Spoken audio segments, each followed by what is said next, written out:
Shabbat Shalom, familia, bendiciones, ¿qué tal? Es un gusto que estén con nosotros aquí en Torah, un estilo de vida, en algo nuevo para ti. También estamos a través de Teshua.tv. Les amamos, les bendecimos, estamos contentos en esta hermosa mañana de Shabbat. Esperamos que esta enseñanza sea de bendición. Quiero ver si puedo, compartirla. Déjenme un momentito. Ah, amén, bendiciones. Estamos, déjeme ver si la comparto porque ahora no está saliendo a través de Torah, en lo que se conectan los hermanos. Hoy tenemos una enseñanza muy bonita, la Parashá Vayetze, que es muy completa, para poder realmente estudiar todos los temas que esta Parashá nos trae. Tenemos que tener mucho tiempo, pero vamos a tocar algunos puntos dentro de lo que es la arqueología, algunos puntos dentro de lo que es el contexto, y vamos a darnos cuenta de muchas cosas interesantes, muchas cosas muy bonitas. Así es que quédese conmigo en la próxima hora y vamos a estar aprendiendo muchas cosas interesantes que tienen que ver con, como le dije, el contexto, la arqueología, por qué vemos ciertas cosas. Nos vamos a concentrar un poquito en el sueño de Jacob y también en una de las cosas que yo creo que muchas veces hemos malentendido, y esto tiene que ver con los ídolos, las estatuillas. Cuando Jacob sale de la casa de Labán con toda su familia, dice que Rebeca roba las estatuillas, y muchas veces inmediatamente pensamos, bueno, Rebeca era una idólatra y estas cosas, pero hoy nos vamos a dar cuenta de muchas cosas interesantes. Nos vamos a dar cuenta, Raquel, que se roba los ídolos de su padre, era una idólatra, pero vamos a ver qué era lo que implicaba esto en el contexto legal. Así es que hoy voy a estar usando la Biblia, Las Huellas del Mesías. Si usted no la tiene, esta es una Biblia que es muy recomendada. Yo obtuve estos recursos de Rico Cortés, un maestro que siempre nos está instando a comprar recursos, a validar la información. Y esta Biblia tiene mucha información muy interesante. La Biblia se llama Biblia de Estudio tras las Huellas del Mesías. Mucha información muy interesante que usted puede tomar de esta. También lo tengo aquí porque ya no me caben en el escritorio donde estoy estudiando, por eso los tengo a un lado. Esta Biblia no está en español, pero se llama Biblia de Estudio, Backgrounds con el trasfondo cultural, Backgrounds. También tiene mucha información bien interesante. Bien, este libro que se llama Una Introducción a la Biblia, es un libro sumamente importante. Este libro yo lo compré gracias al pastor Walter, que en uno de sus estudios lo dio como recomendación. Lo compré y ahora es uno de mis favoritos. Lo tengo mucho aquí. Voy a estar utilizando en Logos, en el software de Logos. Voy a estar utilizando 3 comentarios, de los cuales usted va a poder tener la oportunidad de ver aquí en la pantalla. Uno de ellos es el Sonderban comentario. Tengo toda la serie del lo que es el Tanakh, el Antiguo Testamento, y lo que es todo el Nuevo Testamento, el Pacto Renovado. Una herramienta muy interesante de la cual vamos a estar tomando varias cosas bien interesantes. También tengo, déjenme ver por aquí porque ya no. Tengo el comentario bíblico histórico, y aquí vamos a ver varias cosas históricamente a través de la historia. Vamos a estar viendo el comentario bíblico del mundo hispano, Rubén Pue, José Tomás y Carro Daniel. Así es que todas estas herramientas son interesantes. ¿Por qué? Porque cuando nosotros vemos la escritura, si no consideramos el contexto, si no consideramos la geografía, la arqueología, no consideramos todo esto, nos vamos a perder en la interpretación. Mire, yo llevo estudiando aproximadamente 4 años con el maestro Rico Cortés y con Walter Agosto, y una de las cosas que yo he podido validar de la escritura es la historia, la arqueología, y he podido ver la escritura de una manera diferente. He podido ahora comprender un poquito más la escritura, porque a veces leemos cosas que no entendemos. Por ejemplo, en esta semana, la expresión de Labán, tú eres hueso de mi hueso y carne de mi carne, en el contexto, en el lenguaje contextual, esta era una expresión en donde Labán estaba adoptando como hijo, porque en ese entonces, cuando Jacob llega a la tierra de Harán, Labán no tenía hijos todavía, entonces él estaba adoptando legalmente, estaba como que parte de la herencia iba a ser de Jacob. Y después vemos que después le dice, trabajarás de gratis, ponme tu salario, ahora está cambiando, ahora dice, ahora ya no eres parte de mi casa, ahora vas a ser un empleado, dime tu salario y yo te lo voy a pagar. Y entonces ahora le dice, bueno, tu hija, ¿por qué? ¿Por qué dice tu hija? Porque vemos que Jacob llega sin nada a la tierra de Harán. ¿Cuál era la costumbre? La costumbre era que tenían que llegar con riquezas, con un dote, no tanto en sí para comprarla a la novia, sino que era como una garantía de que el novio siempre iba a suplir a las necesidades de la novia. Entonces, vemos Isaac cuando se le va a buscar novia y Abraham manda a llamar a Eliezer, dice que le da 10 camellos con muchas cosas, regalos para la novia, para la familia. ¿Por qué? Porque era parte del dote. Pero Jacob llega con las manos vacías. Ahora, ¿por qué llegó así? Pues no sabemos, porque realmente Isaac tenía mucho dinero. Isaac podía haber mandado un dote grande y Jacob no hubiera trabajado 7, 14, no hubiera trabajado tantos años.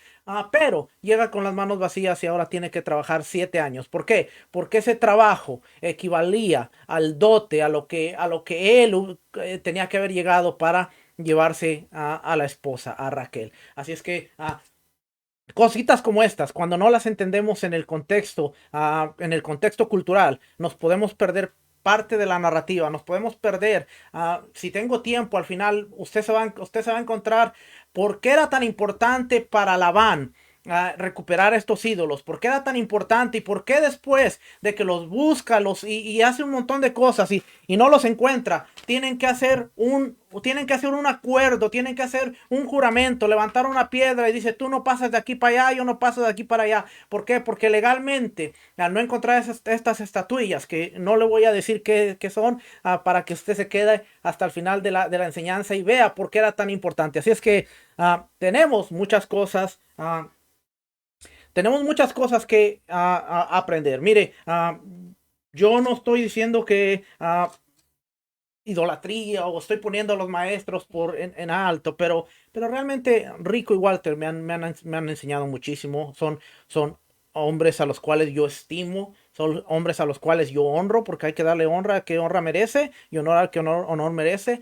Pero siempre tenemos que poner la mirada en el Ruach, en el Espíritu, nuestro Padre, que Él es el que nos enseña. Así es que Rico tiene un curso del templo. Si usted no ha estudiado el templo, yo le aseguro que se está perdiendo una gran bendición de conocer la casa de nuestro rey. El curso empieza en diciembre, la última fecha de diciembre. Usted se puede registrar y créame, no se va a arrepentir de tomar un curso como este. Yo he tomado ya, con este va a ser la quinta vez que tomo un curso del templo con Rico. Siempre aprendemos cosas nuevas. Estoy enamorado del templo. Usted puede ver aquí al lado de mi pared. Tengo un mapa grandotote que fue un regalo en el cual tengo las cisternas, tengo la locación del templo. Puedo estar viendo aquí y tengo aquí otras cositas aquí que las tengo aquí a la vista porque me he enamorado de la casa del rey. Me he enamorado y siempre quiero estar aprendiendo más y más y más. Así es que esta fue la introducción. Bueno, no, ni la introducción, fue el saludo. Vamos a empezar. Vamos a entonces a empezar por aquí.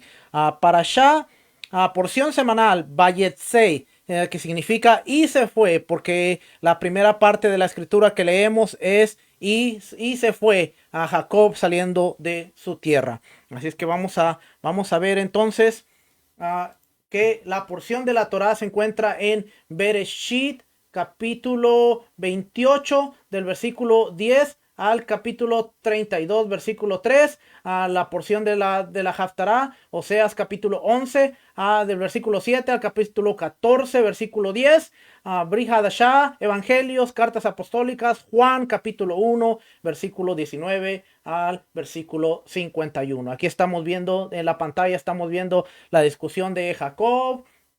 Estamos viendo cuando hacen el altar que le estaba yo comentando, y estamos viendo a Jacob salió solo de Beerseba, salió solo de la tierra donde estaba con sus padres, y más o menos así regresó con una caravana llena de 10 hijos, una hija, dos esposas, dos concubinas, muchos siervos, mucha gente que trabajaba para él, ganado. Era un hombre que regresó sumamente riquísimo, sumamente con mucho, mucho dinero. Así es que en agradecimiento, vamos a ver algunos de los temas de la porción, que significa y salió.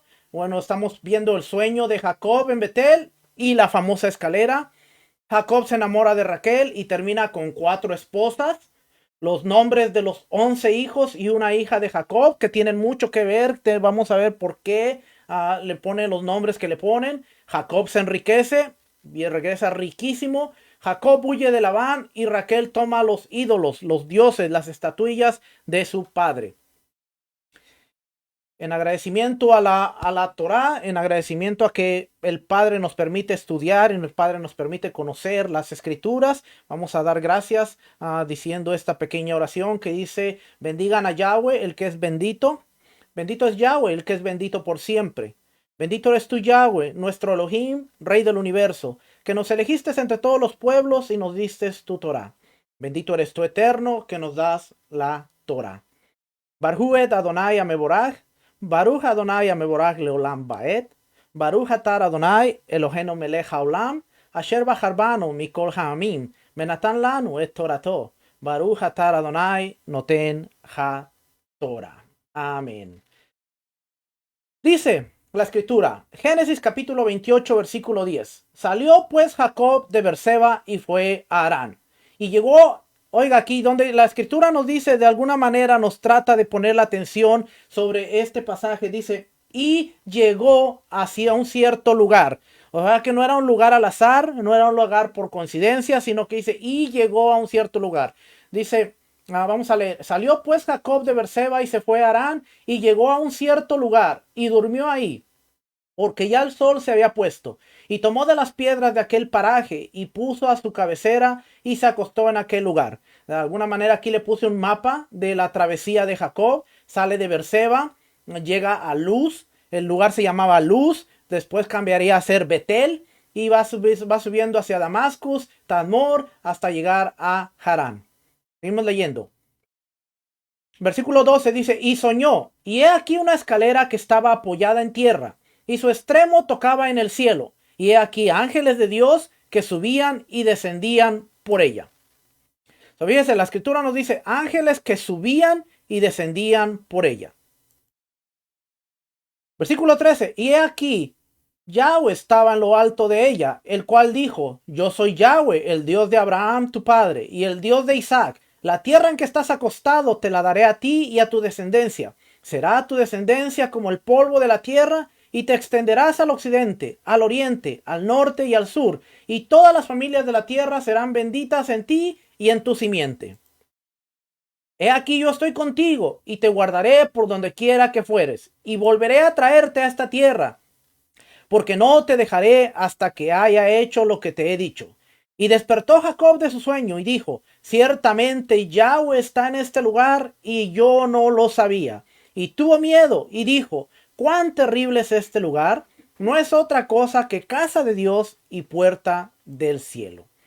Y se levantó Jacob de mañana y tomó la piedra que había puesto de cabecera y la alzó por señal y derramó aceite encima de ella y llamó el nombre de aquel lugar Betel, aunque Luz era el nombre de la ciudad primero. ¿Ve? La escritura nos está haciendo aquí una diferencia y un contraste. Dice, llamó el nombre de aquel lugar Betel, aunque Luz era el nombre de la ciudad primero. E hizo Jacob voto diciendo, si fuere Dios conmigo y me guardare en este viaje en que voy y me diere pan para comer y vestido para vestir, y si volviera en paz a casa de mi padre, Yahweh será mi Dios y esta piedra que he puesto por señal será casa de Dios y de todo lo que me dieres el diezmo apartaré para ti.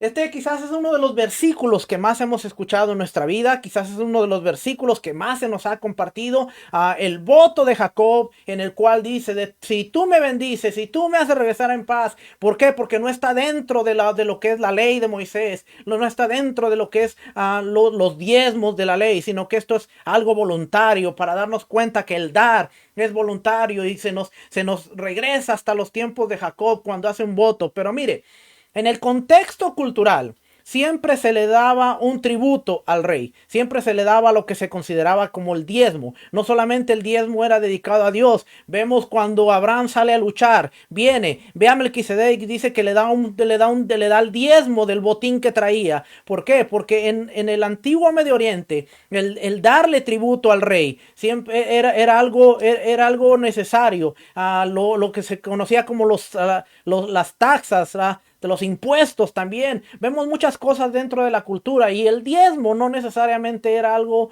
que era para con Dios. Ahora, en este caso, Jacob está haciendo un voto y le está diciendo, si tú me bendices, voy a apartar, voy a poner por separado. Y vamos a ver algo bien interesante en esto. Pero solo quiero que usted tenga conciencia de esto, porque siempre se nos ha enseñado, no, Jacob dijo que le iba a dar el diezmo de todo. Tú le tienes que dar el diezmo de tu carro, de tu casa, de tu trabajo, de todo lo que tú tengas. Y siempre aplicamos esto al diezmo, pero no aplicamos esto a la fe, a la creencia, a lo que ellos pensaban, a lo que ellos tenían en ese tiempo. Por eso siempre tenemos que remontarnos al contexto legal, al contexto histórico, al contexto cultural. Yo tengo un libro que el Rico me recomendó, lo he leído, no lo he leído todo, pero sí lo he leído. Este se llama Everyday Life in Ancient Mesopotamia. Cada día, el diario vivir en la antigua Mesopotamia. ¿Por qué? Porque a veces no entendemos que los patriarcas vivieron en lo que era los alrededores de Mesopotamia. Ellos tenían una cultura, ellos tenían una forma de hacer las cosas, ellos tenían una forma de vivir. Lo vemos alrededor de los patriarcas. ¿Por qué los patriarcas hacían ciertas cosas? No quiere decir que estaban copiando lo de los alrededores, sino que acordémonos que primero existió Adán y Eva. Después, en el diluvio existió Noé y sus hijos. Y todos ellos traían el conocimiento de lo que había pasado en el jardín del Edén. Traían el conocimiento de un Dios. Cuando ellos se desplazan después de la Torre de Babel, ellos empiezan a formar sus propias historias con el conocimiento que tenían. Y de ahí es que muchas de las cosas que se hacen alrededor son parecidas. Y uno diría, bueno, Israel está copiando a las naciones. No, al contrario. Al contrario. Las naciones están haciendo algo que se parece a lo que es de Dios, pero a su manera y con a las adiciones que ellos le han puesto para creer que ellos están bien de esa manera. Cualquier parecido con la realidad es pura coincidencia. A veces pensamos que estamos haciendo lo correcto, a veces pensamos que estamos haciendo lo que es bueno, pero la mayor parte del tiempo tenemos que hacerle una auditoría, tenemos que inspeccionar nuestro sistema de creencias, nuestra fe, para ver si lo que estamos haciendo es realmente de acuerdo a la palabra de Dios. Mire, la meta nuestra, no es abrazar a ciertas cosas, no es abrazar el judaísmo, no es abrazar ciertos ritos. Nuestra meta es hacer las cosas de la manera bíblica. ¿Por qué? Porque si alabamos y exaltamos al Dios verdadero, tenemos que hacer las cosas de la manera que el Dios verdadero nos ha mandado a hacer. Así es que todo esto es producto del estudio, hermano. No lo sabemos todo. Estamos en este mundo aprendiendo, y si nosotros no nos esforzamos por aprender, si nosotros no nos esforzamos por realmente escudriñar las escrituras, Yeshua dijo escudriñar las escrituras porque os parece que en ellas está la vida eterna y dan testimonio de mí. Cuando nosotros, y bien interesante que cuando él estaba diciendo escudriña las escrituras, no estaba todo la segunda parte del libro que conocemos como el Nuevo Testamento, como el Pacto Renovado, como el Brit Hadashah. Se le estaba diciendo, escudriñen lo que está, que era el de Génesis hasta Malaquías, porque en ellas da testimonio de mí y en ellas van a encontrar libertad. Así es que si nosotros no nos esforzamos por estudiar, siempre vamos a estar creyendo cualquier cosa que nos compartan, cualquier cosa que nos digan, y la meta no es ser oidores solamente, sino que seamos como los de Berea. La congregación nuestra se llama Berea porque es eso lo que queremos hacer. No queremos no queremos tener un grupo de seguidores, sino queremos tener un grupo de personas que digan, yo estoy escudriñando cada una de las cosas que tú como líder, que tú como maestro estás diciendo, y eso pone una carga, un extra en nosotros, porque ahora no solo se trata de compartir, compartir, compartir, sino que ahora sabemos que del otro lado hay gente que está con su escritura, que está con su Biblia, que está con sus recursos y está diciendo, voy a realmente, antes de yo decirle amén a Juan Carlos, antes de yo decirle amén, yo voy a asegurarme que las cosas que se están hablando son validables, tienen razón, y entonces yo puedo decir amén. Dice el libro de Hechos, capítulo 17, que Pablo llegó a Berea. Y Pablo, estamos hablando de Rab Shaul, estamos hablando de un hombre que era fariseo de fariseos, que se sabía la Tanakh, que se sabía los escritos, pero dice que cuando llegó a Berea, los hermanos iban cada día a sus casas, cada día iban y corroboraban y verificaban para ver que si lo que Rab Shaul, el gran apóstol Pablo, el inminente hombre de Dios, estaba hablando conforme a las escrituras. Y hoy necesitamos de personas serias. Hoy necesitamos de personas que sintamos el peso de realmente estar trayendo palabra de edificación, que realmente estamos trayendo palabra que sea verificable, palabra que los hermanos que nos escuchan, los hermanos que están al otro lado de una pantalla, al otro lado de un púlpito, al otro lado de un altar, puedan realmente verificar lo que estamos diciendo. Y nuestra palabra no la sabemos toda. Estamos sujetos a equivocarnos, y es en ese momento en donde nosotros como líderes vamos a mostrar el crecimiento que tenemos. Si alguien viene y dice, mire pastor, usted dijo esto, pero yo he visto a través de la escritura que mire y podemos ver. No pasa nada en que usted diga, mira hermanos, la vez pasada yo dije esto, estaba equivocado, ahora tengo la información, he verificado y ahora yo puedo decir que esto es realmente lo que es. Pero que, ay, no, no, no, ¿cómo vas a decir? No, ¿cómo vas a decir que tú como pastor te equivocaste? Que tú como pastor, no, ¿dónde está tu credibilidad? ¿Dónde está? Bueno. Si la gente se da cuenta que la información que tú le estás dando no es verídica, que no es cierta, tu credibilidad, aunque tú quieras aparentar una cosa, tu credibilidad se va a perder porque no está siendo confiable. Así es que, hermanos, yo no sé por qué estoy diciendo esto, pero para alguien tiene que ser esta palabra. Así es que siempre, hermanos, una de nuestras metas es ser hombres serios. No solo se trata de hablar por hablar, sino se trata se trata de edificar, se trata de darle herramientas a la gente para que ellos puedan decir, la palabra de Dios es verídica, la palabra de Dios es verdad. Mira, yo lo puedo verificar. Yeshua dijo, las piedras hablarían, y hay muchas cosas en las cuales Yeshua tenía toda la razón. Las piedras están hablando y las piedras están confirmando el mensaje del reino. Así es que vamos a empezar. Isaac envió a Jacob a Labán explícitamente para buscarle una esposa, y actuando así, esta vez de modo consciente y con inteligencia, renovó la bendición que había sido obtenida antes. Además, ahora el patriarca habla clara y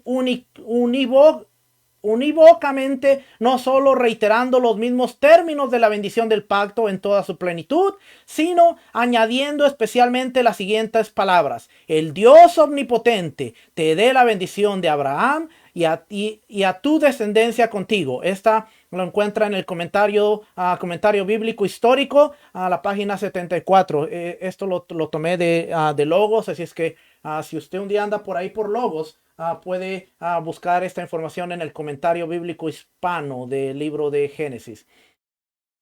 Así, finalmente la debilidad de la luz espiritual de Isaac desapareció totalmente, pero la oscuridad que envolvía a Esaú parece ser que crecía más y más. Al enterarse del cargo que Isaac había dado a su hijo y dándose cuenta que parece que por primera vez del hecho de que las hijas de Canaán parecían mal a Isaac su padre, tomó a Mahalat, hija de Ismael, por tercera esposa, como si hubiese arreglado las cosas formando una alianza con una persona a quien Abraham por orden divina había expulsado. De este modo se manifestaba a cada paso la incapacidad espiritual de Saúl y su ineptitud, incluso cuando intentaba actuar amablemente y como se debe.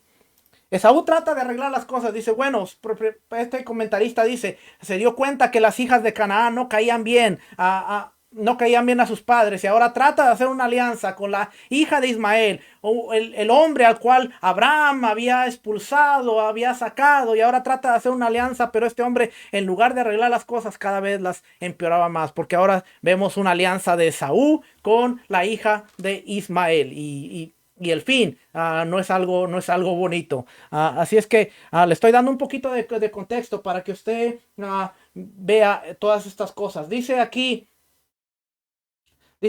después de esto, Isaac vivió 43 años más, pero no aparece más en esta historia.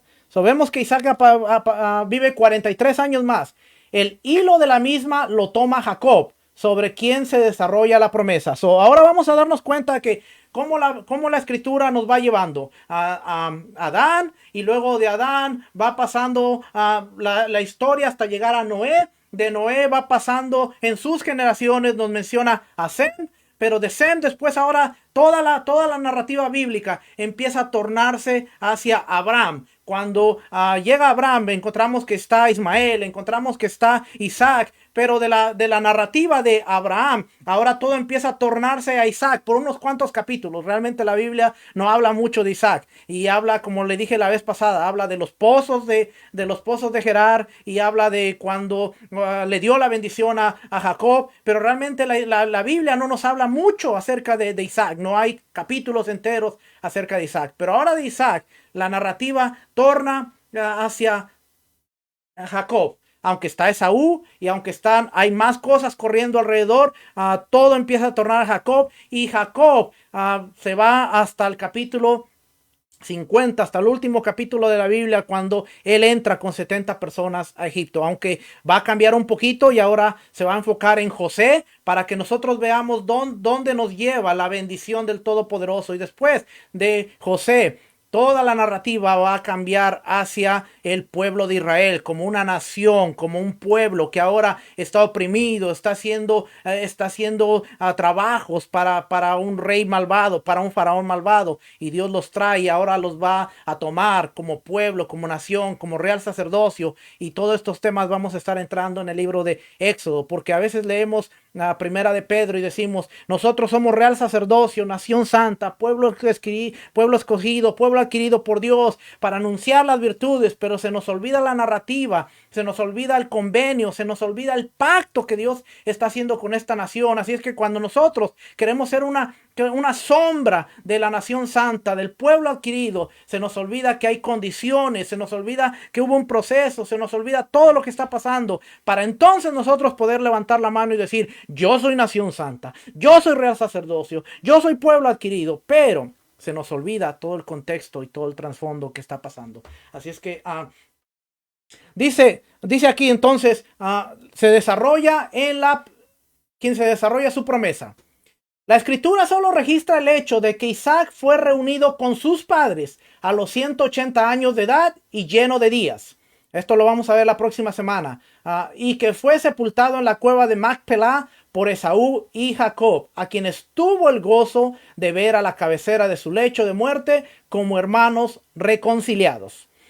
Esto pasa durante la la porción de la próxima semana. Cuando Jacob se fue, su padre habitó en Berseba. El deseo de estar más cerca de la sepultura de su padre puede haber causado su posterior asentamiento en Mamre, donde eventualmente él muere. Rebeca, que en su despedida había prometido muy confiadamente que informaría a Jacob cuando se calmase el enfado de Esaú, podía haber muerto incluso antes de ver el regreso a Canaán de su hijo favorito. En todo caso, el mensaje prometido nunca fue dado y el nombre de ella no se menciona en el retorno de Jacob. Algo bien interesante, porque la semana pasada estábamos hablando de, y el pastor Walter hoy dio una enseñanza muy hermosa que dice causa, efecto, causa o intervención divina, porque a veces nos damos cuenta que realmente todo esto que sucedió con Jacob, con Esaú, con Isaac y con Rebeca, nos damos cuenta de que trajo consecuencias. ¿Por qué? Porque ahora vemos a Jacob siendo exiliado, Jacob yendo a la tierra de Harán, Jacob viviendo muchas cosas durante 20 años antes de que él pueda regresar, y durante 20 años pasa un proceso bien grande, pasa problemas matrimoniales, porque a veces vemos y decimos Jacob tuvo 4 esposas, pero vamos a ver cómo realmente fue la relación matrimonial con Jacob. Vemos los conflictos entre 2 hermanas, vemos los conflictos entre Raquel y Lea, vemos la competencia aún en los nombres de los hijos que vemos esta semana. Vemos que había una competencia. Lea no sigue dando hijos. Raquel da su concubina y ahora tiene hijos. Y vemos esta pelea que lleva eventualmente a la próxima generación, porque ahora nace José, el hijo de la amada, pero todos los hermanos lo odian porque José muestra favoritismo, José muestra todo su amor Jacob muestra todo su amor con José, y ahora está creando conflictos. La nación de Israel, hermanos, aunque como pueblo se formó, como pueblo llegó a ser una nación grande y poderosa, si vemos sus inicios, fueron inicios dolorosos, inicios que están trayendo enseñanzas, aplicaciones espirituales para nosotros, aplicaciones en las cuales podemos ver que el favoritismo no es bueno, que el favoritismo siempre va a traer consecuencias. En este caso, Rebeca nunca más vuelve a ver a Jacob, nunca más vuelve a ver a su hijo realizado, nunca más vuelve a ver la promesa de Dios hecha realidad en su hijo por una acción que ella tomó. Ahora, ¿se equivocó Rebeca? Algunos pueden tener opiniones diferentes. Yo personalmente, yo pienso que Rebeca se adelantó al plan del Eterno, porque si el plan del Eterno era bendecir a Jacob, él hubiera al final del tiempo, él hubiera dado la bendición que le correspondía a Jacob, aún en contra de la testarudez de Isaac de querer bendecir a Esaú. Rebeca podía haber hablado con Isaac, podía haberle hecho entender las cosas de otra manera distinta. Podían haber sentado a Esaú y podían haberle dicho por esto y esto.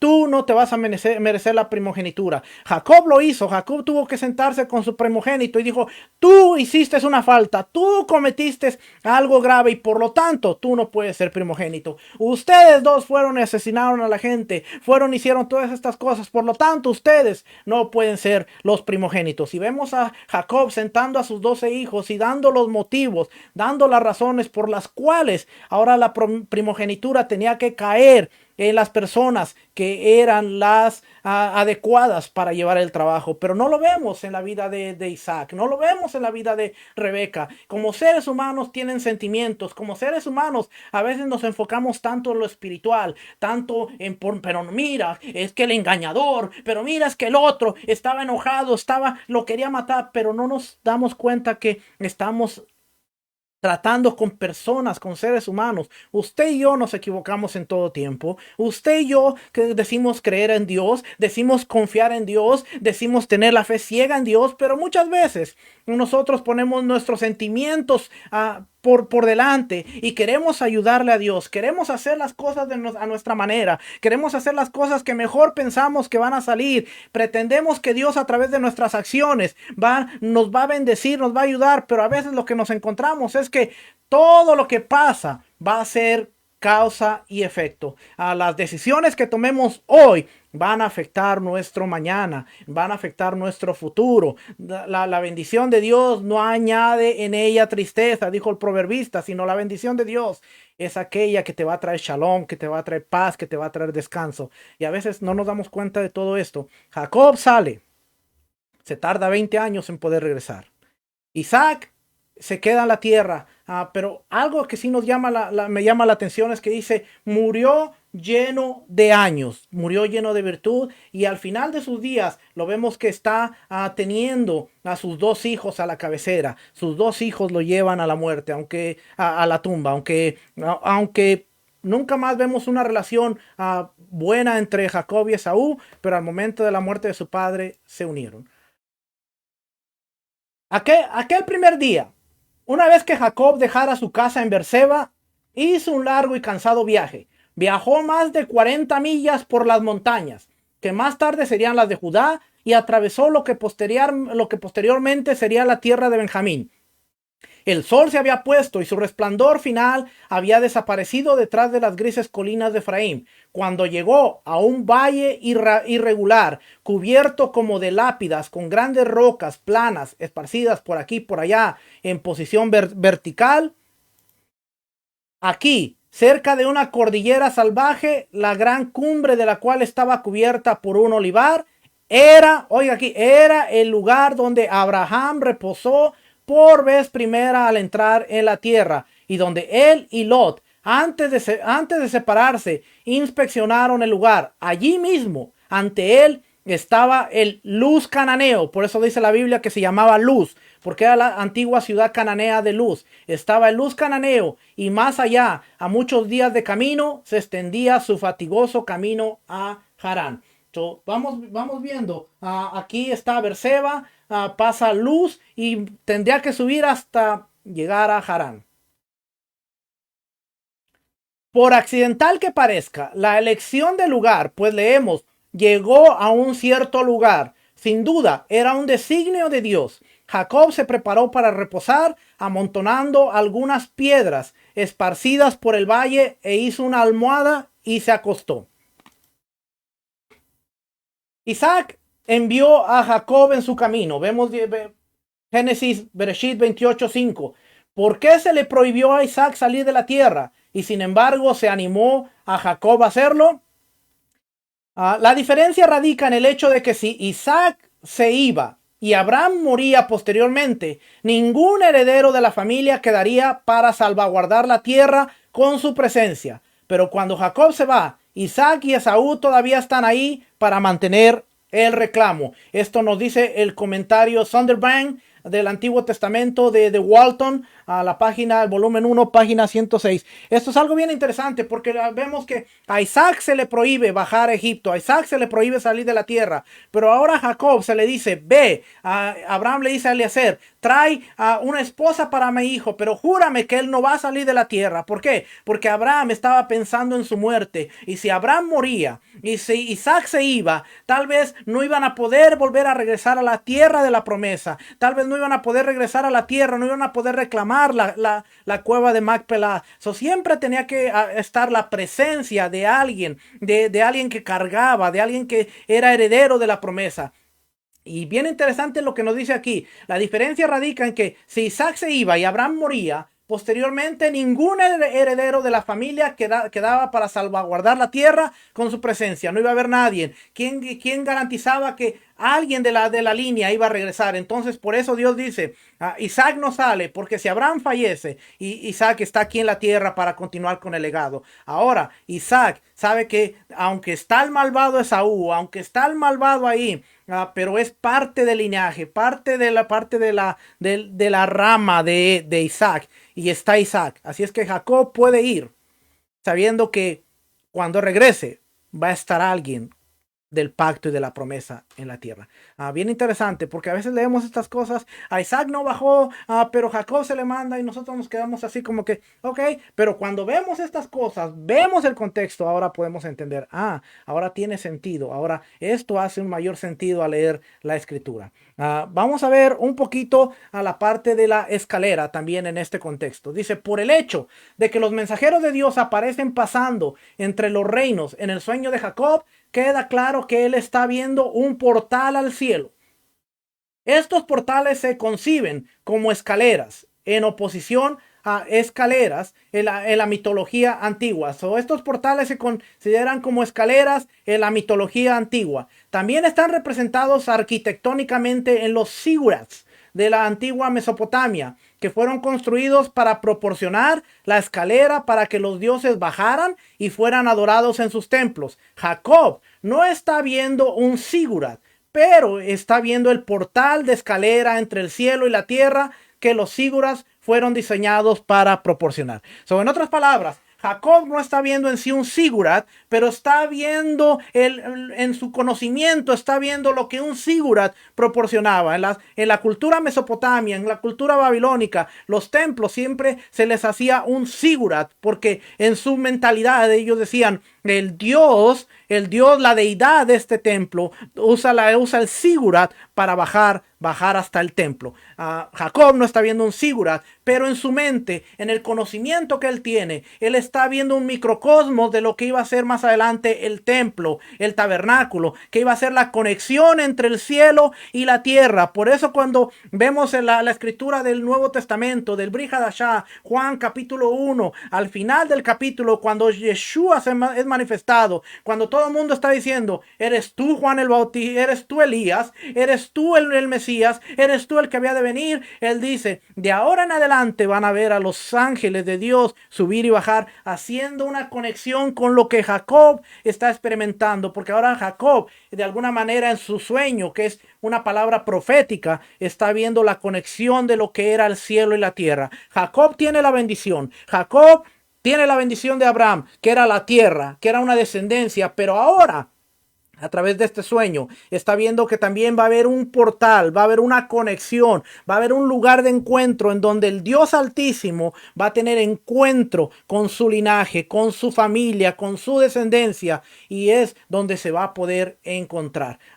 Así es que Jacob no está viendo un zigurat, pero está viendo el concepto de lo que los zigurats proporcionaban en la mitología, en la Mesopotamia, en las culturas antiguas. Así es que no debemos imaginar que los ángeles que él ve están marchando en procesión, bajando y subiendo de la escalera, como a menudo se nos muestra en el arte. Más bien, tenemos que ver que la palabra ángel, malach, que significa mensajero, ve mensajeros, que es lo equivalente a ángeles, partiendo en misiones y regresando a entregar sus mensajes. Muy diferente a lo que vemos aquí en la imagen. Siempre se nos muestra a Jacob durmiendo una escalera con ángeles celestiales, alas muy grandes, muy hermosas.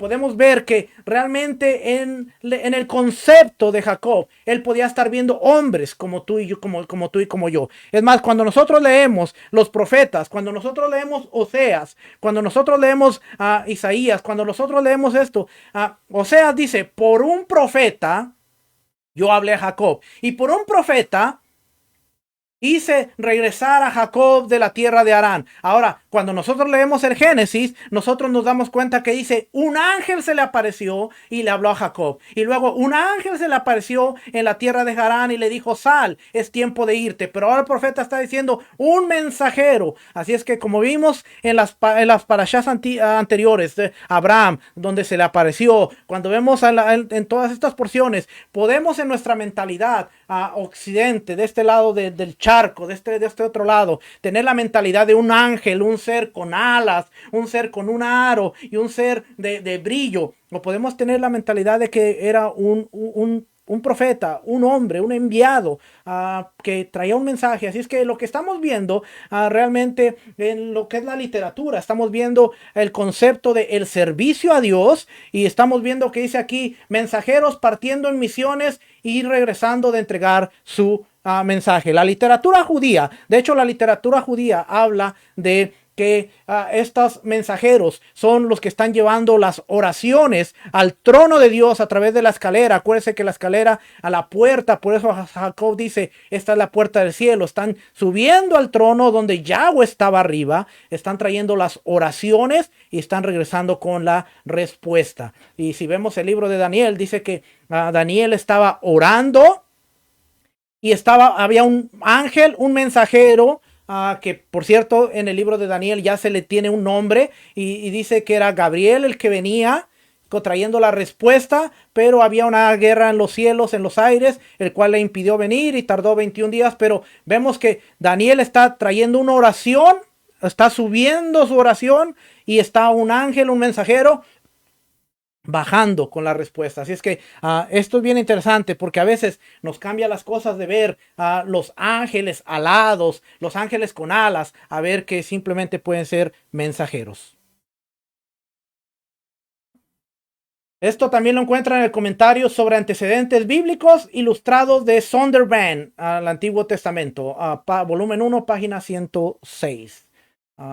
Quiero ir adelante porque se me está acabando la hora. Casa de Dios, puerta del cielo, capítulo 28, versículo 17.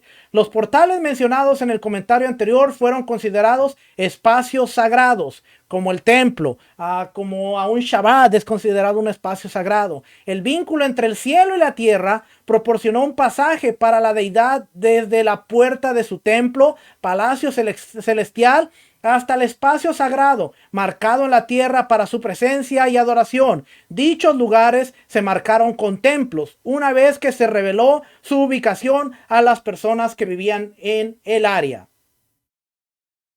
Cuando los reyes intentaron construir templos para deidades particulares, buscaron la dirección de la deidad para identificar un lugar tan sagrado. Por lo tanto, la casa de Dios, que generalmente se refiere a un templo, en Génesis 28:17, Jacob identifica un espacio sagrado, pero aún no se ha construido ningún templo para marcar el lugar. Está vinculado con la puerta del cielo a la entrada a la morada celestial. Lo que estamos viendo ahora en el concepto, a través de la profecía, a través del sueño, es que Dios le está revelando a Jacob que va a tener un espacio sagrado, va a tener un lugar en un encuentro, va a tener un lugar en donde el cielo y la tierra se conectan, tal como pasó en el libro de Génesis, cuando nosotros leemos el gran huerto del Edén, cuando nosotros vemos el Edén, muy pocas veces nos ponemos a ver que el Edén realmente era un templo. Realmente era un templo dentro del jardín en el cual el Eterno, el Todopoderoso, moraba. En el séptimo día él se sentó, él descansó, él se entronó en su templo, el templo que había edificado durante 7 días. Cuando nosotros vemos domingo, lunes, martes, miércoles, jueves, pero viernes en la tarde se abre un espacio de tiempo, un lugar sagrado, donde la puerta del cielo está conectada en cada hogar, en cada altar, en cada mesa, para que nosotros podamos disfrutar de la presencia del Todopoderoso, disfrutar de la presencia de nuestro Rey. ¿Por qué? Porque desde Génesis dice que él apartó, él consagró, él separó el espacio sagrado. Y esto es un portal como lo que Jacob está viendo, un espacio donde el cielo y la tierra se están conectando. Por eso Shabbat es más allá de un día. Shabbat es más allá de decir son 25 horas de estar encerrado, son 25 horas de no hacer nada, son 25 horas en las que no puedo trabajar, no puedo hacer esto, no puedo hacer lo otro. Cuando nosotros vemos esto con el entendimiento de decir Shabbat es un espacio, es una ventana, es algo que se abre en los aires para conectarse con la tierra, en donde la gente de convenio, la gente que están queriendo en convenio honrar al Todopoderoso, hace una conexión con el cielo y la tierra. Así es que esto era lo que ellos veían. Los reyes buscaban, querían construir un templo y siempre buscaban a través de un oráculo a identificar un lugar sagrado. Por lo tanto, la casa de Dios que leemos en Génesis capítulo 28, versículo 17, vemos a Jacob que está identificando un espacio sagrado, pero aún no se ha construido ningún templo para marcar el lugar y está vinculada con la puerta del cielo a la entrada a la morada celestial de la deidad.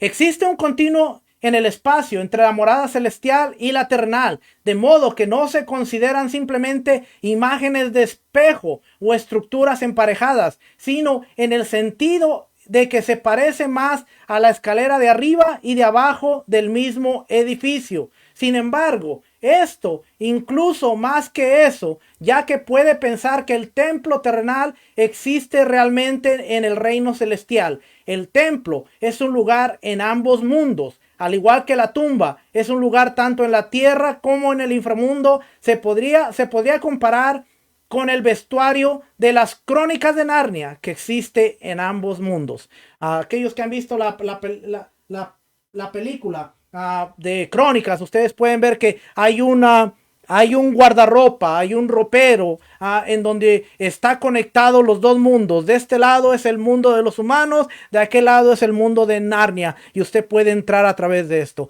La escalera es una conexión en donde está conectado. No es el mismo edificio, solamente que ahora se está haciendo palpable en la tierra, tal como cuando Moisés construyó el tabernáculo. Dice que el Padre le dijo: sube a la montaña, te voy a mostrar el tabní, te voy a mostrar los planos, te voy a mostrar el diseño, te voy a mostrar. ¿Por qué? Porque lo de la tierra va a ser una sombra de las cosas celestiales. Hebreos nos habla de que las cosas de aquí abajo son sombra de las celestiales. Por eso cuando nosotros hacemos Shabbat, hacemos las fiestas, hacemos todo lo que la Escritura nos está señalando, estamos haciendo un ensayo de las cosas reales, de lo porvenir. Pesach, ¿qué pasó en Pesach? Se estaba haciendo un ensayo de lo que Yeshua, Jesús, iba a hacer en su estadía en la tierra. Iba a morir el 14 de Nisan, iba a ser enterrado al atardecer, entrando el día 15, la fiesta de los panes sin levadura. Iba a resucitar al caer el sábado. Todo esto era una sombra, y después iba a ascender al cielo, pero iba a mandar a su espíritu en el día de Pentecostés, el día de la entrega de la Torá. De igual manera, las fiestas de otoño son una sombra, son un ensayo. ¿Por qué? Porque el rey se va a coronar, viene Yom Teruah, va a haber un juicio el día de Yom Kippur, y va a haber un reino milenial que son Sukkot, las bodas del Cordero. A veces hablamos las bodas del Cordero, a veces hablamos de Israel, nuestro reloj profético, y mira Israel, pero nos centramos en que están tirando misiles, y está pasando aquí, está pasando allá, pero no nos centramos en el calendario que tenemos dentro de la Biblia. No nos ponemos a estudiar las fiestas. Cuando estudiamos todo esto nos damos cuenta que es una sombra profética de lo que va a pasar. A usted no le gusta el Shabbat, pues en el milenio va a haber Shabbat. A usted no le gusta la fiesta de los tabernáculos, lea Zacarías. En el milenio va a haber fiesta de los tabernáculos. De año en año todas las naciones subirán al templo, a Jerusalén, a adorar al Rey en la fiesta de los tabernáculos. Si no practicamos ahora, si no entendemos, si no vemos cómo funciona todo el mundo del reino, nos vamos a perder gran cosa en todo esto. Así es que los que vieron Narnia saben de lo que estamos hablando. Quiero ir rapidito porque todavía me queda mucha información. Algunos templos presentaban una escalera desde la antecámara hasta la cela central donde habitaba la deidad, lo que indica quizás que la morada celestial de la deidad estaba ahí en medio del templo terrenal. Si esto es así, la puerta del cielo podría considerarse la entrada al santuario interior del templo, ya sea al pie de la escalera o en la parte superior. Esto viene del Sonderbend, del libro del Sonderbend. Y aquí vemos, este es un Ziggurat, las escaleras restauradas del Ziggurat de Ur. Este recurso es de la multimedia, escenarios bíblicos. Aquí vemos, esto es como una escalera, es como un Ziggurat, y algo que era cultural. Dios se aparece a Jacob en Betel, y se levantó Jacob de mañana y tomó la piedra que había puesto de cabecera y la alzó por señal y derramó aceite encima de ella. Llamó el nombre de aquel lugar Betel, aunque Luz era el nombre de la ciudad primero. E hizo Jacob voto diciendo: si fuere Dios conmigo y me guardare en este viaje en que voy, y me diere pan para comer y vestido para vestir. Lo colocó como pilar y le echó aceite encima. En el mundo antiguo, los símbolos de culto, como el pilar instalado aquí, son abundantemente observables. En el mundo antiguo, dice, se han identificado 36 más en la edad del hierro en Israel. Estas piedras verticales podrían a veces ser deificadas, es decir, consideradas que contienen la esencia de una deidad. Probablemente la función de las dos encontradas en las cercanías del templo de la edad del hierro, desenterrado en el Arad israelita, se creía que otros representaban espíritus ancestrales, mientras que otros simplemente podrían ser memoriales de tratados o eventos especiales. Aquí vemos la importancia de la piedra. Vemos la importancia de ver aquí la piedra. Déjenme ver si le puedo llevar aquí.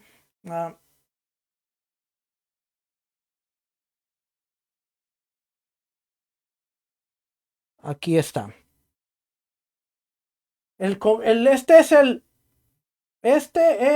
Déjenme ver, comentario al texto hebreo del Antiguo Testamento. Dice, llegó a un cierto lugar, indica la aparente accidental y no obstante divinamente dirigida elección de este lugar para su reposo. Y el artículo definido indica que terminó siendo muy conocido por la subsiguiente revelación de Dios, después de hacer una cabecera con las piedras, lugar para la cabecera. Se durmió y tuvo un sueño en el cual había una escalera que descansaba en el suelo y llegaba hasta el cielo, y sobre ella subían y bajaban unos ángeles de Dios, y el mismo Yahweh estaba en lo alto de ella. La escalera fue un símbolo visible de la real y constante relación entre Dios en el cielo y su gente sobre la tierra. Los ángeles llevaban las necesidades del hombre a Dios y bajaban la asistencia y protección de Dios a los hombres. La escalera estaba sobre la tierra donde Jacob yacía en soledad, pobre, indefenso y olvidado por los hombres. Arriba en el cielo estaba Yahweh y explicó con palabras del símbolo que vio, proclamándose a Jacob como el Dios de sus padres. No solo le confirmó todas las promesas hechas a los padres en su más completa extensión, sino que le prometió protección en su viaje y retorno seguro a su hogar. Pero como el cumplimiento de la promesa hecha a Jacob estaba aún muy lejos, Dios añadió la firme seguridad, porque no te dejaré hasta que haya hecho o llevado a cabo lo que te he dicho. Jacob pronunció la impresión causada por la visión tan pronto como despertó de su sueño con las palabras: ciertamente Yahweh está en este lugar y yo no lo sabía. No que la omnipresencia de Dios fuera desconocida para él, sino que Yahweh en su condesciente misericordia debía estar cerca de él, incluso ahí, lejos de su casa y de los lugares consagrados a su adoración. Fue esto lo que no sabía o imaginaba. La revelación tenía la intención no solo de estampar la bendición con la que Isaac lo había despedido de su hogar con el sello de la aprobación divina, sino que también para imprimir en la mente de Jacob el hecho de que aunque Yahweh estaría cerca para protegerlo y guiarlo, incluso en una tierra extraña, la tierra de la promesa era la tierra bendita sobre la que el Dios de sus padres establecería el pacto de su gracia. En su salida de esta tierra debía llevar con él un temor sagrado de la misericordiosa presencia de Yahweh. Con esta finalidad le demostró el Señor que estaba cerca, de tal modo que el lugar parecía terrible. Tanto como la cercanía del Dios Santo produce una alarmante impresión sobre el hombre impío y la conciencia del pecado aumenta al temor de la muerte. Pero a pesar de la alarma, el lugar no era otro que casa de Dios y puerta del cielo, un lugar donde Dios habitaba y un camino que se le abría al cielo. Por la mañana Jacob alzó la piedra como un monumento para conmemorar la revelación que había recibido de Dios y derramó aceite encima de ella para consagrarlo como memorial de misericordia que se le había demostrado.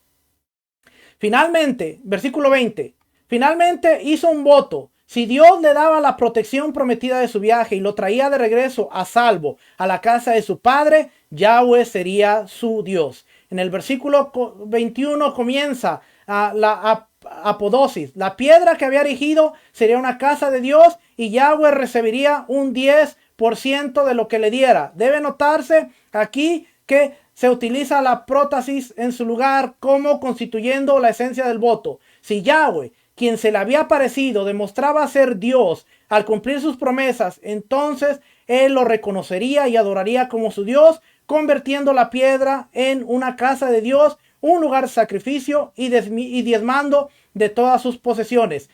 Con respecto al cumplimiento de este voto, aprendemos por el capítulo 35, versículo 7, que dice: y edificó ahí un altar y llamó al lugar el Bet-El, porque ahí le había aparecido Dios cuando huía de su hermano, que Jacob construyó un altar y probablemente también le dedicó el diezmo, lo ofrecido a Yahweh, o como algunos suponen, lo dedicó en parte a la erección y preservación del altar y en parte para quemar ofrendas de agradecimiento combinadas con las comidas del sacrificio, de acuerdo a la antología de Deuteronomios capítulo 14, versículo 28 y 29. Esto es un poquito del comentario al texto. El comentario bíblico también nos dice algo bien interesante. Mire, quiero que lo vea. Dice, fue entonces, este es el comentario bíblico histórico, fue entonces en sus sueños cuando le apareció como si las piedras del valle estaban siendo edificadas por medio de una mano invisible, como peldaño tras peldaño, formando una escalera. Ahora, mientras la miraba, subía y subía hasta alcanzar el cielo lleno de estrellas centellantes, el cual parecía rasgarse para recibirla. A lo largo de todo ese camino maravilloso se movían formas angélicas que subían y descendían por ella, y se derramaba la luz angelical sobre su trayectoria hasta la cúspide donde se hallaba el glorioso Yahweh, quien habló al durmiente solitario ahí abajo. Yo soy Adonai, el Dios de Abraham, tu padre, y el Dios de Isaac. En su ministerio silencioso, los ángeles todavía subían y descendían por las escaleras edificadas por el cielo, donde estaba Jacob recostado, hasta el lugar donde Yahweh hablaba. La visión y las palabras habladas por el sueño se explican mutuamente, siendo la primera figura de lo segundo. En esa primera noche, cuando Jacob, expulsado de su casa y fugitivo, su mente llena de pensamientos duros, dudas y temores, cuando en todos los sentidos su cabeza se recostaba sobre una almohada de piedra en el rocoso valle de Luz, Yahweh le renovó explícitamente y plenamente la promesa y la bendición dada por primera vez a Abraham, y le añadió este consuelo, que le ayudaría en cualquier cosa con la que debiera enfrentar. Yo estoy contigo, y te guardaré por donde quiera que fueres, y volveré a traerte a esta tierra, porque no te dejaré hasta que haya hecho lo que te he dicho. Y lo que Jacob oyó, eso mismo vio en visión simbólica. La promesa era la escalera realmente edificada por Dios, que llegaba desde el lugar solitario donde el pobre errante se hallaba acostado hasta el cielo, justo ante la mismísima presencia de Yahweh, y sobre el cual se extendía el camino del ministerio angelical, silencioso y desconocido por el mundo. Y todavía así, para cada miembro real de Israel, la promesa de aquella escalera misteriosa que conecta la tierra con el cielo. Abajo está el hombre, pobre, sin esperanza y abandonado. Arriba el mismo Yahweh, y a lo largo de la escalera de la promesa que une la tierra con el cielo, los ángeles de Dios, con su silencio pero interrumpido ministerio, descendiendo con ayuda y ascendiendo en busca de liberación. Pero esta escalera, que es Mashiach, que es Cristo, de acuerdo a Juan capítulo 1, versículo 49 y 50, porque por medio de esta escalera Dios mismo ha descendido a nosotros en la persona de su amado Hijo, quien es, por así decirlo, la promesa hecha realidad, como está escrito: de aquí en adelante veréis al cielo abierto y a los ángeles de Dios que suben y descienden sobre el Hijo del Hombre. Eso está en Juan capítulo 1, versículo 51. Después dice, quiero leerle esta parte: y despertó Jacob de su sueño y dijo, ciertamente Yahweh está en este lugar y yo no lo sabía.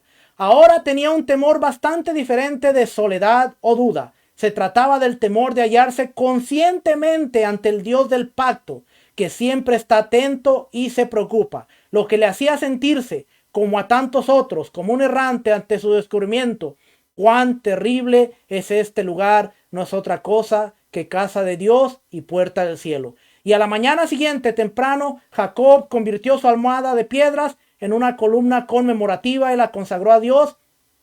En adelante, ese valle rocoso ya no sería para él luz de los cananeos, sino Bet-El, la casa de Dios. De mismo modo en que Juan el Bautista declaró que de tales piedras Dios podía levantar hijos a Abraham, al mismo tiempo Jacob hizo un voto que cuando Dios cumpliese su promesa y lo trajera de vuelta en paz, él por su parte haría un lugar del lugar una Betel, dedicándolo a Dios y ofreciendo al Señor una 10ª parte de lo que Dios le diera, lo cual también cumplió. Después empieza a hablar de la llegada de Labán y de muchas cosas más interesantes que tengo por aquí, pero el tiempo apremia, el tiempo me llega. Solo quiero compartirle esta parte de aquí para que usted vea.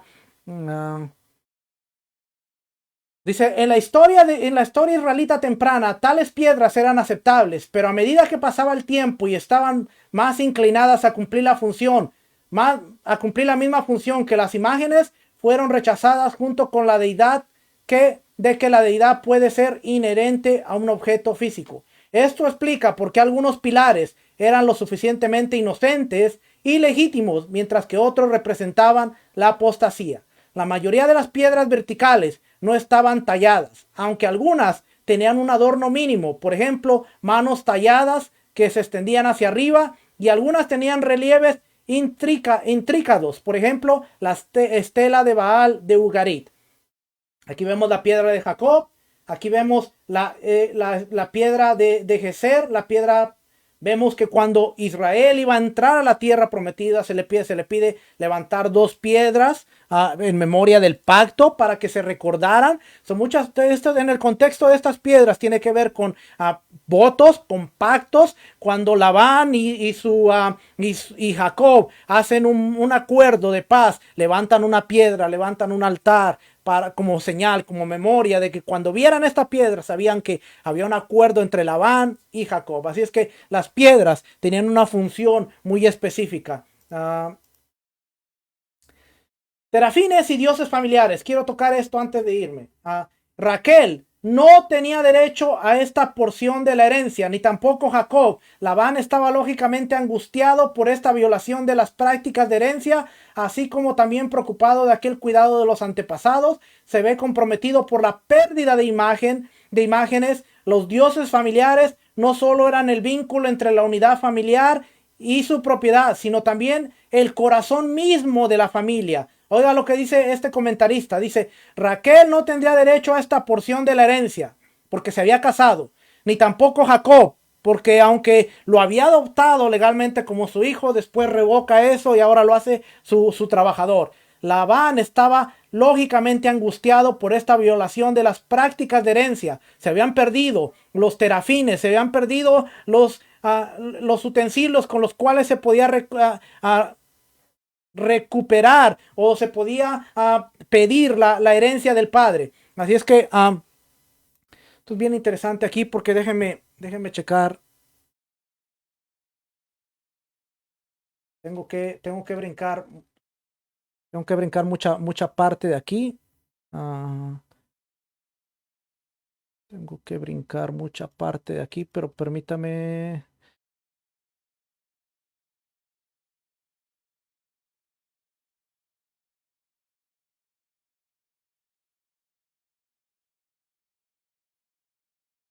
Esto solo pasa en vivo, hermanos, así que no se preocupe.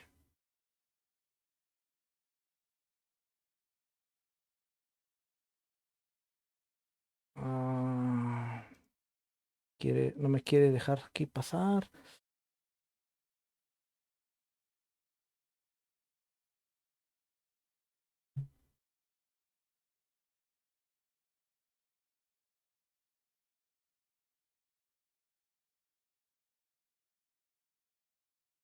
Quiero leerle esta parte. Aquí está. Aquí me va a dejar. Ok, voy a brincar toda esta parte. Esto es Sonderbrand. Estas son notas de Sonderbrand que no voy a poder leerle. Aquí está, mire, por ejemplo, aquí está. Tú eres mi propia carne y sangre. Esta declaración inicial de Labán sobre cierta similitud de Labán muestra cierta similitud con la terminología utilizada en la literatura sobre adopción. Es posible que en el versículo 14 Labán está proponiendo que Jacob se asocie, lo que sugiere que Jacob tendrá algunas perspectivas de herencia. Un mes después, sin embargo, Labán actúa como si nunca se hubiese hecho tal trato o repudia legalmente el arreglo, lo cual puede hacer. Y le pregunta a Jacob, ¿eres mi hermano para que no me trabajes por nada? Esta propuesta En esta propuesta, toda la relación se reestructura en el sentido de que se considera que Jacob realiza un trabajo por contrato como empleado en lugar de disfrutar de una parte de la propiedad como socio familiar. 7 años el novio y su familia. ¿Por qué son 7 días? 7 años. ¿Por qué tiene que estar con Lea 7 años? La dote.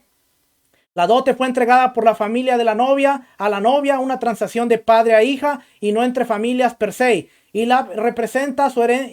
representaba su herencia de la familia, ya que normalmente no heredaba la tierra. Los bienes muebles y los objetos de valor eran artículos comunes de la dote. Su función era proporcionar el sustento de la mujer en caso de que el marido muriera, la abandonara o se divorciara de ella. A veces parte del dote seguía siendo propiedad personal de la esposa, pero cualquiera que fuere su disposición, no podía venderse sin su consentimiento. De igual manera, sin embargo, ella no era libre de deshacerse de él si no se usara para mantenerle en alguna etapa de la vida. Pasaría a formar parte de la herencia de sus hijos. La dote de Rebeca no se detalla, aunque su nodriza puede haber sido parte de ella.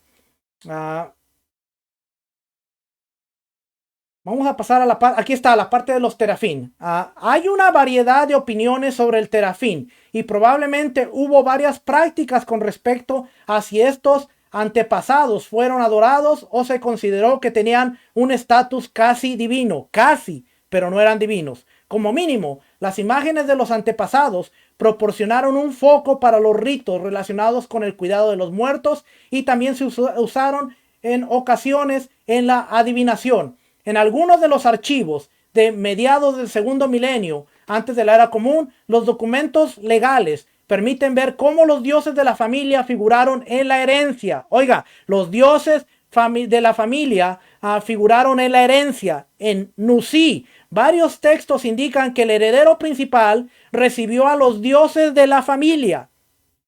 En los textos de Amar, un documento sugiere que los dioses domésticos no debían ser entregados a un hombre fuera de la familia. Raquel no tenía derecho a esta porción de la herencia, ni tampoco Jacob. Labán está lógicamente angustiado por esta violación de las prácticas de la herencia, así como también preocupado de aquel cuidado de los antepasados que se vea comprometido por la pérdida de las imágenes.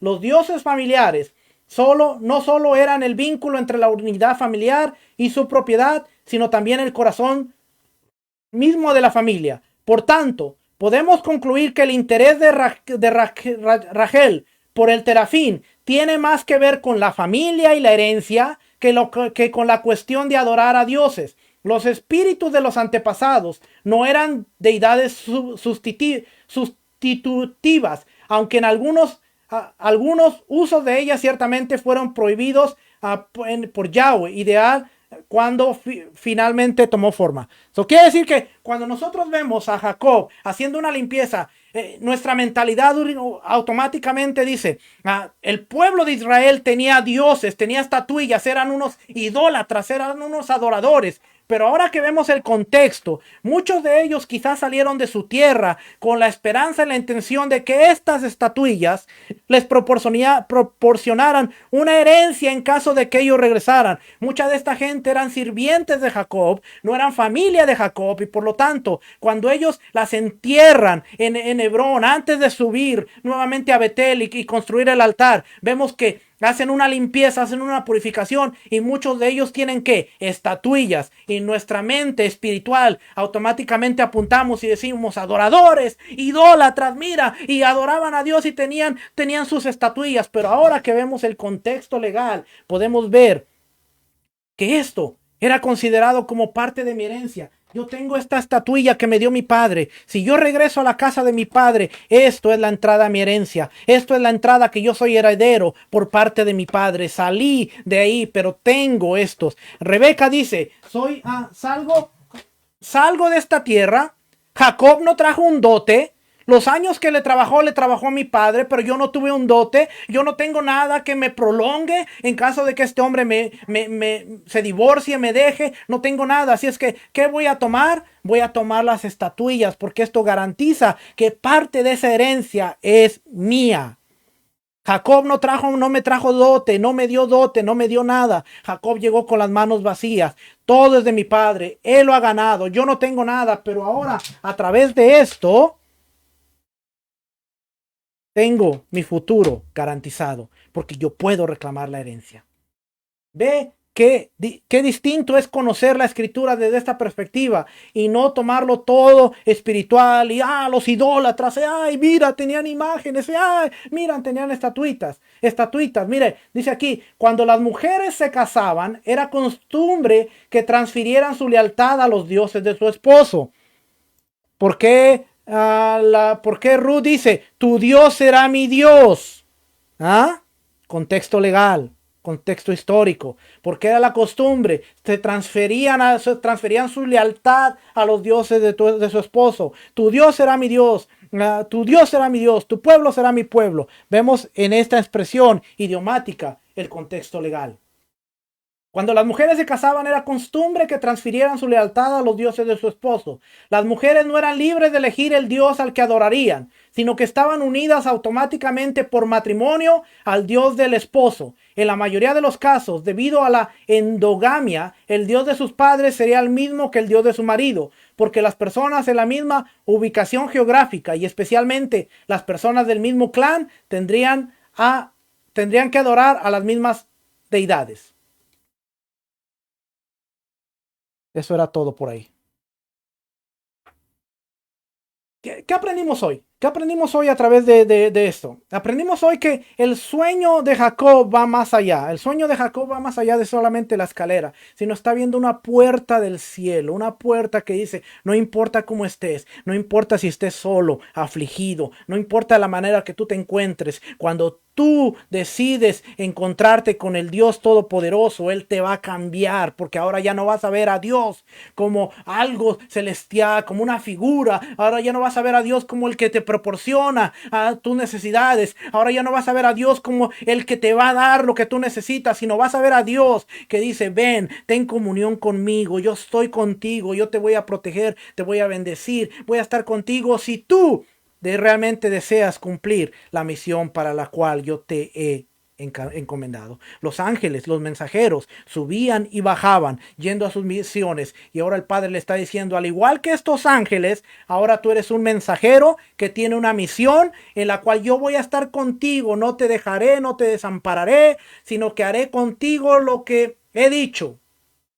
Hermano, cuando nosotros nos decidimos a buscar a Dios, Él va a hacer lo que Él ha dicho que va a hacer, siempre y cuando nosotros estemos dispuestos a ver a Dios de una manera diferente. Jacob temió, pero no de temor, de temblor, de decir, Dios, qué terrible, sino decir, wow, yo tenía sobre mis hombros una bendición, pero ahora veo al Dios de la bendición. Job se estremeció cuando realmente Dios se le manifestó y dijo, Padre, Señor, de oídas te había oído, mas ahora mis ojos te ven. Es muy difícil y muy complicado entender y comprender lo que Dios quiere para ti cuando tú no tienes la idea correcta de lo que es Dios. Mano, ver la historia, ver la escritura desde esta perspectiva nos ayuda a entender que aunque era un designio de Dios que Jacob se quedara con la bendición porque había una profecía, las formas y las maneras en las que se logró llegar ahí trajeron repercusiones y consecuencias graves. Rebeca nunca más volvió a ver a su hijo. Una enemistad entre los hermanos, porque muchas veces no queremos esperar el tiempo de Dios. Personalmente yo pienso que si Rebeca y Jacob hubieran esperado el tiempo de Dios, Dios no hubiera permitido que Isaac le diera la bendición de Abraham a Esaú. Aunque él hubiera querido, no lo hubiera permitido. Pero como ahora, por sus propios medios y de sus propias formas, lograron eso, ahora vemos a un Jacob que va hacia la ciudad. Ahora vemos a un Jacob que es engañado. Ahora vemos a un Jacob que trabaja 20 años para poder obtener todas estas cosas. Y después de 20 años regresa aún con el temor de que el hermano que buscaba para matarlo sigue estando ahí. Podemos darle vueltas a las promesas de Dios, pero al final, siempre va a haber una repercusión que te va a estar esperando. Pero en todo este proceso, Dios abre un espacio, Dios abre una puerta al cielo para decirte, aquí estoy, séme fiel, aquí estoy, ven, disfruta de mi presencia, disfruta de mis espacios sagrados. Pastor, ¿cómo disfruto de los espacios sagrados? Bueno, hay Shabbat, hay 7 fiestas, hay 7 espacios, microcosmos, hay un templo. Cuando tú estudias el templo, tú puedes entender de los 613 mandamientos que la tradición judía dice que hay en la escritura, 279 aplican al templo. Y cuando tú conoces esto, tú entiendes la diferencia entre lo sagrado, entre lo común, entre lo profano, entre lo impuro, entre lo limpio, entre lo santo, lo que es apartado. Porque como maestros, como líderes, como pastores, eso es lo que deberíamos de estar enseñando a la gente, la diferencia entre lo sagrado y lo profano. La diferencia entre lo limpio y lo impuro. Y si nosotros mismos no lo sabemos, ¿cómo vamos a enseñar algo que no sabemos? Hermano, el Evangelio es más allá de solamente Jesús perdonó mis pecados y me dio salvación. El Evangelio es entender cómo podemos caminar en las bendiciones del Rey. El Evangelio es conocer las instrucciones.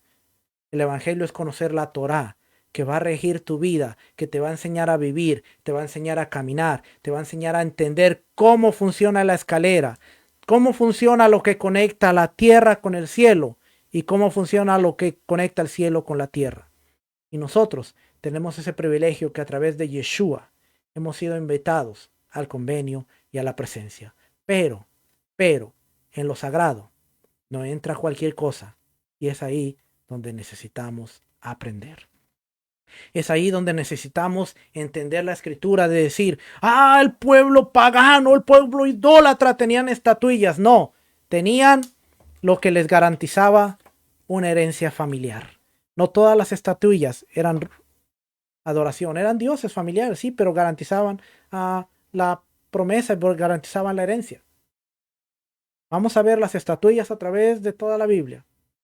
La hija del rey Saúl, la esposa de David, dice que puso un terafín. La palabra hebrea es terafín. Cuando David va a huir, puso un terafín en su cama. Tenía una estatua, tamaño gigante. Familia, espero que esta palabra haya sido de bendición. Espero que esta palabra haya ayudado un poquito a entender que en el conocimiento correcto de la escritura podemos traer muchas aplicaciones. Hoy en la tarde tengo muchas cosas que hablar. Quería hablar acerca de las esposas, de los nombres de las esposas que también tengo aquí, pero eso lo estaremos hablando hoy en la tarde. La semana pasada no pudimos tener transmisión porque fue un tiempo para la congregación, no pudimos conectarnos. Esperemos que hoy podamos conectarnos, hoy sí podamos tener la transmisión en vivo y que podamos seguir siendo de edificación. Acuérdese, como dice mi maestro Rico Cortés, no me crea nada a mí, verifíquelo con la escritura. Cualquier persona que quiera el PowerPoint, que quiera las notas, que quiera parte de los recursos que tengo aquí, escríbame por privado, escríbame en los comentarios, que con todo gusto le estaré compartiendo el material. Esto no es mío, esto es del trabajo y de esfuerzo de muchos de maestros que nos han dado estos recursos, y es un trabajo en equipo en lo cual todos vamos creciendo, todos vamos madurando. Mi meta es que usted no me crea nada de lo que yo le dije, sino que tome esta información, la verifique, le pida al Espíritu de Dios, le pida al Ruach HaKodesh que lo lleve a la veracidad, a la verificación y al buen entendimiento de la escritura. Familia, Shabbat Shalom, Shabbat Tov, que el Eterno les bendiga, que el Eterno les guarde, que el Eterno haga resplandecer su rostro sobre cada uno de ustedes, les conceda de su Shalom, les conceda de su paz, les conceda un buen estudio de la Escritura, nos conceda el poder entender la Escritura correctamente y poder aplicarla a nuestras vidas, poder entender todos los propósitos de Dios para cada uno de nosotros. Yo pido al Padre que Él pueda suplir para cada una de sus necesidades en sus riquezas en gloria. Si hay alguno enfermo, que el Padre pueda pueda poner su mano de sanidad, que el Padre pueda poner su mano en cualquier situación y dificultad para que nosotros podamos ver la voluntad buena, agradable, perfecta de nuestro Rey. Que el Eterno sea con cada uno de ustedes. Familia, shalom, bendiciones, shalom.